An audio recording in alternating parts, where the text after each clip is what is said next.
advice to young chefs from the age of 16 to sort of 29, 30 is 14 years of a sponge. You're absorbing knowledge. Don't take a job for the sake of money. Don't worry about earning £500 a month or a year more somewhere else. Go and get knowledge, because that becomes a bigger passport for everything.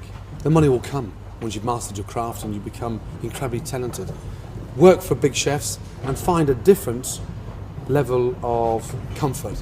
When things get too comfortable and you're still living with your parents and you've still got your first job and you don't want to move out because everything's too comfortable, get out. Put yourself in a strange situation in the middle of Barcelona. Put yourself in the middle of Paris, put yourself in the middle of Belgium and see what's available. It's amazing how much confidence it gives you, and more importantly, it's great to sort of eat and travel at the same time. Fantastic.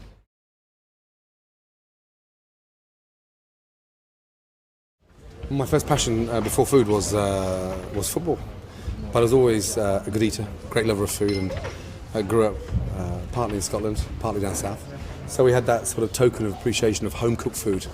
Then I was very lucky to get on a foundation course, spending the last year of my school at a foundation course, studying maths, English 2.5 days a week, and then learning to cook for 2.5 days a week, and it was a sort of new experiment.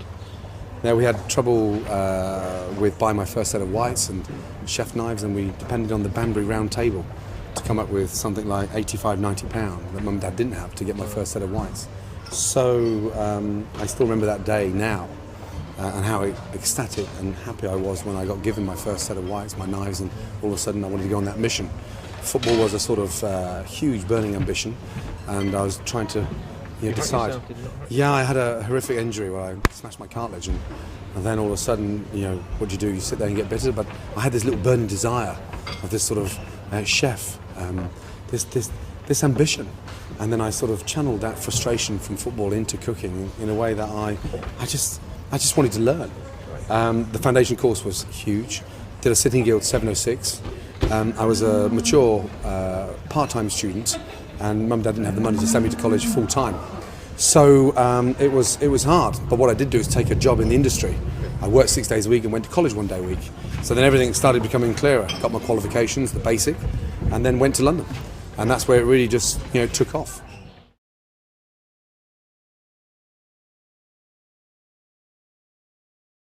Chefs are the world's worst delegators, so we have these sort of recipes in our mind that we're not very good at writing down and becoming consistent. The importance of putting recipes together establishes a consistent high mark in terms of cooking standards. So putting a recipe together, fine-tuning it is paramount. Teaching somebody that recipe is even greater. The art of success in terms of business is the delegation. I've got 1,750 chefs and waiters in my team, and I need to teach young chefs the importance of how to cook properly. The first thing we do is teach them how to taste. If they don't understand how it tastes perfectly, then they shouldn't be cooking it. But if you know how something tastes perfectly, you'll cook it 10 times better. So we have a bit of an old-fashioned scenario.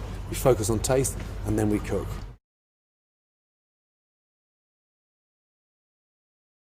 When you get all this knowledge and the advice for young chefs that are excited about opening their own business, don't shoot too high. Restaurants become successful because they cook within the vicinity they're sat within. Don't start reaching for stars and stripes. Focus on your customers. They're your biggest critics. Secondly, keep it local. Become the best bistro. Then after the bistro, take it up a little level. But make sure your customers and your brigade go up with you. Okay. Don't stand and shoot too high. Okay. It'll come back to bite you on the arse. That takes years to become a great chef. What you need to do is establish confidence in yourself. Cooking is an amazing journey, and don't think you can learn it within 3 or 4 years. It's like studying medicine. It's over a 10 to 15 year period. I'm 42 years of age and I'm still learning new exciting things now that I bring back to the fold. But more importantly, vision, I think. I didn't think French was important at school, and I kick myself now because I went to live in France for 3 years and became bilingual. But I wish I'd studied harder with a second language on my belt. That gives you a different culture, gives you a completely different level of confidence. Learning French cuisine, mannerism, and cooking in a very robust, tenacious way. So, yeah, vision and open-mindedness. And we never cut corners. The minute you start cutting corners in food, time out. There's no worse job to have than to cut corners in food. So, attention to detail, an amazing, exciting journey. One of the very few jobs anywhere in the world that you can travel get paid and experience phenomenal food anywhere in the world. Brilliant.